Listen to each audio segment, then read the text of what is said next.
Mga sangkay, magandang hapon po sa inyo lahat. Nandito po tayo ngayon sa sentro ng Kabagan. Ayan, makikita nyo yung SM. Nandito tayo ng mga nakaparada ng mga tricycle. Ayan. Tapos pakita ko sa inyo yung mga sakay ng kabayuhan. Ayan, doon sa kabila. So, ayun. Dito tayo, ito yung Kabaan. Meron tayong isang sasakyan natin ng tricycle. So ngayon, pwede natin pagtanungan ngayon. Nandito nakaupo. Pwede ba kayo natin saan ba tayo papunta sa kaya doon sa looban?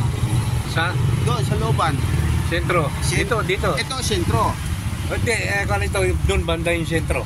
Ay, doon banda. Pero dito ang sakayan. Ang sakayan. So ngayon, dito tayo sasakay ngayon. Nandito si Manong. Kasama natin ang ating vlog na araw na ito. Dito, kasama natin siya.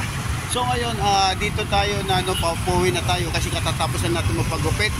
Ngayon, pauwi na tayo na dito sila. Mga kaibigan, mga kasangkay na dito yun. Ikot ko sa inyo. So itong hapon na ito, yung ating vlog, huwag natin kalimutan, nagsasabi, si Big Samar nandito ngayon sa Kabagan, Isabela. Maraming salamat po sa inyong lahat. Bye-bye! Yeah.